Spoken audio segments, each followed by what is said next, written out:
Curing our intention deficit disorder. I just have to say, I can't take credit for that.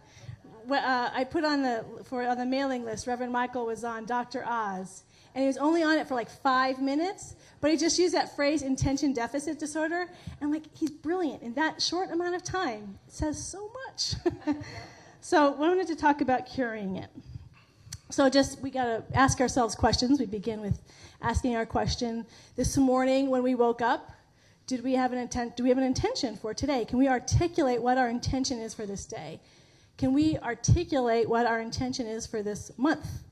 Can we articulate what our intention is for our life on this planet Earth? Are we clear about what our intention is? Because what we know is that we are surrounded by energy. I know everybody here knows that. We are energy. We're surrounded by energy. And that this energy field contains all the thought forms that have ever been on this planet Earth.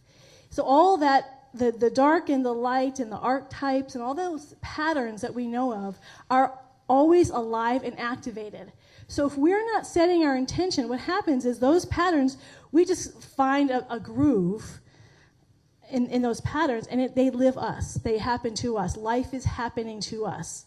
So often you hear, especially when we're intuitive people, we want to make sure we're intuitive to the highest vibration and not to the energy that's always surrounding us, because what we're going to do is we're going to start receiving other people's energies. We're going to receive the situation and get bogged down in the circumstances and relationships of our life, because we call it energy vampires. We just feel and we're receiving.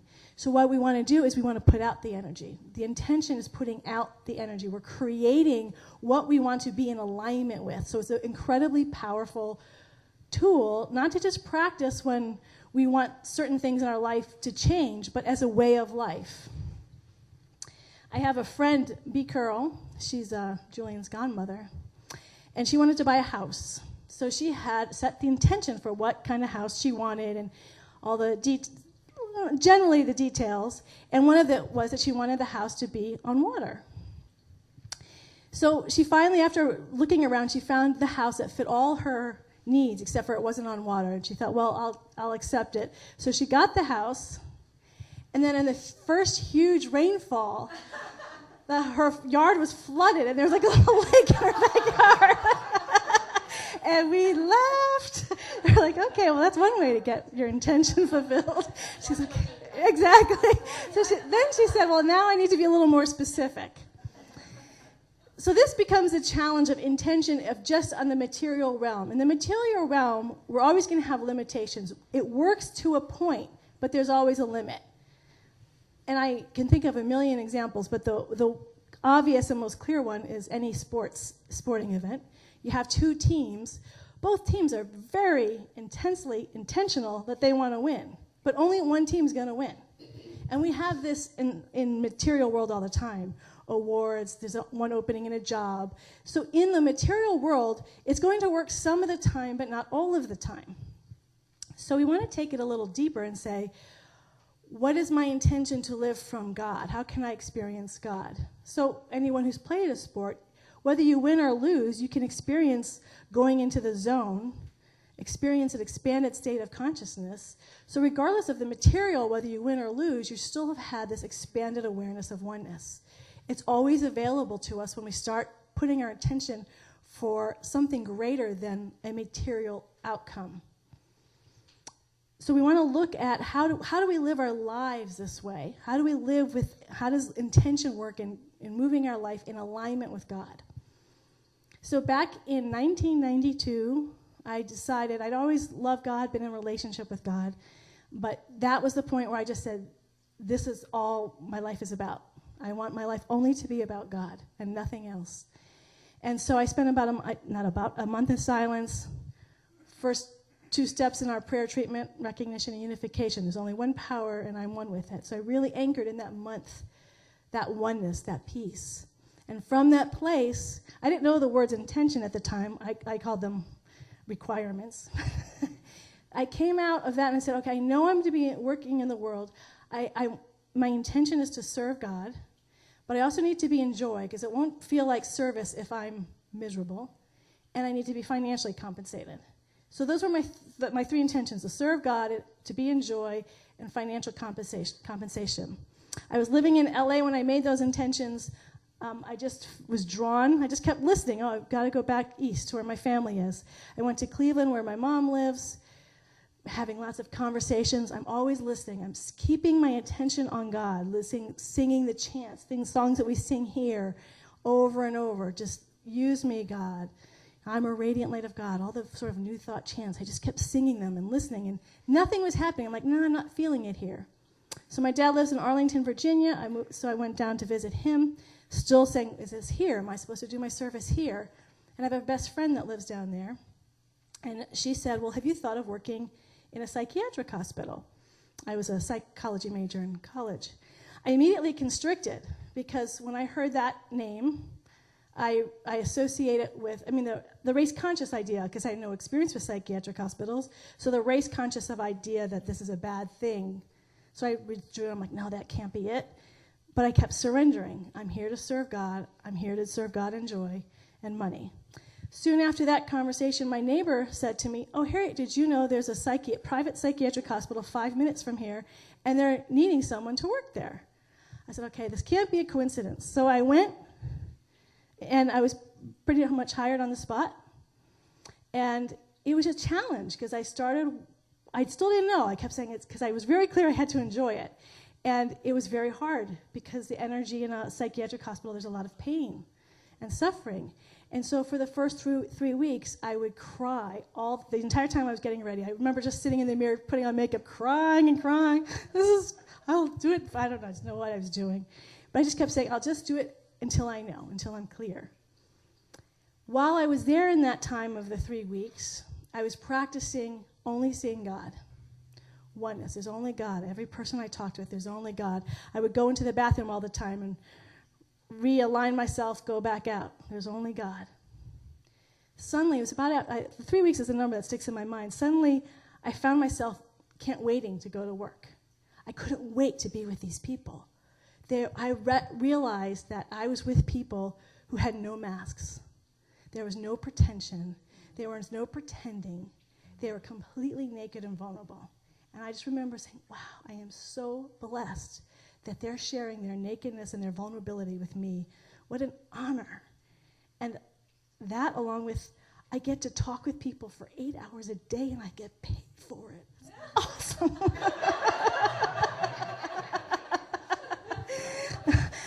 I remember getting my first paycheck, and I'd forgotten that I got paid for this. I loved working there. I loved connecting with people. And then the staff, everyone, the nurses, the doctors, the therapists, the maintenance staff. It was a small private hospital, and they were just the best people. I loved going to work. And then I started taking my very first foundations class, Centers for Spiritual Living, and I was learning about this power of intention, and I became so proud of myself. I'm like, oh, that's what I did. I set the intention to serve God, have joy, and get paid. Thank you. And I just thought, wow, I created this intention. I created this as intention. So that's one way we look at intention is we're listening, we're guided. There's a volitional desire happening through us, and we move into alignment when we set our intention for what we want. But I want to take this one step further. You just want to keep this going deeper, right? So here I am, very proud of myself for creating this wonderful experience. Then one day, as many of you know, I'm a big journal writer. So I was going through old journals, and I found a journal from about 6 years earlier, and I'm just reading through it. And I come upon a dream that I had had, and I had no memory of it. Obviously, it was 6 years ago. And in the dream, I was in college at the time, so I wasn't in D.C., but the dream took place in D.C., which is where this hospital was. And I was on a bridge between Lincoln Memorial and Arlington Cemetery, and suddenly there were these voices debating whether I should stay alive on this earth, on this planet. Not reflecting in my waking life, everything was fine. It just seemed to be this discussion happening, and I wasn't in the journal. I was like, I don't know who they were or where I was in it. It was when we move into those multi-dimensional forms, everything's not so clear and boundary-oriented as it is here. And what I wrote was, and there was this one voice that was adamant that I should stay alive because I would really love working, and I wrote in the journal, it was something like a psychiatric hospital setting, and I started to describe exactly what I was experiencing 6 years later. And as I was reading it, I started shaking, because my entire understanding of how this world works was being messed with. So here I thought I created this reality, this sense of, this is what I'm doing, and yet here was this voice from some other dimension telling me what I was going to, or telling in this dream, I don't know if it was me, he's telling somebody that I was going to be doing this job. And I thought of all the decisions that I made. It was 6 years. I moved around a lot. I was in college, and then I was looking around at different things. How did it know? How did this voice know that all my choices would lead me to this hospital and to this circumstance? That amazes me. But when we think about how finite we are, we're so small. There are billions of galaxies. There's all these multidimensional realities so far beyond anything we could ever humanly conceive. And our limited self is so small. Our habit patterns, our way of looking at the world is so small compared to the vastness of this universe. Wouldn't it behoove us to open ourselves up to say there is something not only so vast, but it's more closer to us than our very breath. It's completely intimate, and it's guiding us all of the time. The most helpful metaphor that I have heard Reverend Michael gave in explaining the visioning process, because a lot of people worry about free will. And the way he described it was, okay, you have an ant walking towards a sandwich. It's left its hole, and that's its past.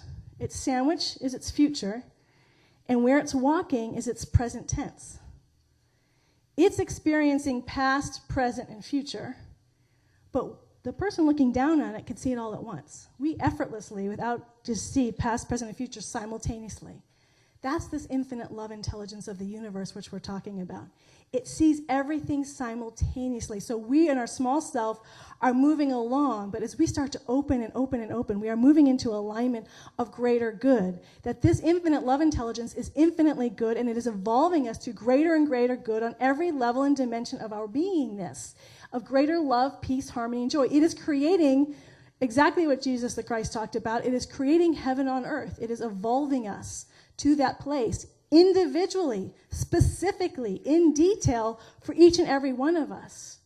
Just as there's a specific journey for that one little tiny ant, there's a specific journey for us, and it's a good journey, and we can trust it. We can trust it, and the only way we know we can trust it is to continually open and allow ourselves to be guided, to guide our thoughts, to guide our actions, to guide our conversations in the day, to guide our choices and actions. We start opening up to this greater and greater good in our life beyond anything we could imagine. The habit patterns that we're in is like a groove on those, what do you call it, those vinyl records, right? Yeah, those little grooves. And we get comfortable in those little grooves. But an intention pushes us out of that groove into a new song that we've never sung before. That's what Spirit's always doing. It's breaking free is a new song in our life. When we continue just to say yes, it will be unfamiliar, which is why sometimes we're afraid to live a life of intention. Because living a life of intention is powerful, and it's going to work, which means we're going to shift from where we've been to a whole new place. But when we do that, and as we do that, we become leaders of light in our world. We become that place where evolution is happening, because we are now in alignment with that one power and one presence. One conscious in God is a majority. We are moving in alignment with that infinite intelligence, and now we are a light that lighteth up the universe.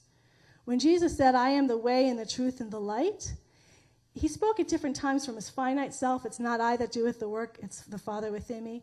When he said, I am the way and the truth and the light, he's speaking from the I am that I am presence that we all are. Before Abraham was I am. He wasn't speaking of his personality. That I am is true for all of us. The more we move into alignment and listen to that I am, infinite self-presence guide us, we are the way, the truth, and the light. We are the creators of heaven on earth, and we're having a greater impact energetically and vibrationally for the people around us in ways that we often can't even imagine because we're just living it. But other people start reflecting back to us what this new life feels like, that they're being changed by our presence. one of my mentors, Reverend Nirvana Gale, he is the minister now at Guidance Church. He used to work in a juvenile detention home. And there was a day where they were low on staff, and he was in the common room, and there was a gang of some gang members that were there from an African-American gang, and Reverend Nirvana is African-American. And there was a new I don't know if you call them inmates, juvenile, but it was a white supremacist, and he was there by himself. So Nirvana was just sitting in this room, and he was noticing this gang was all gathered together and talking and looking at this white guy, and he could feel them. He could feel their energy. They were building up. They were angry, and they wanted to do something, and they knew Nirvana was the only one around.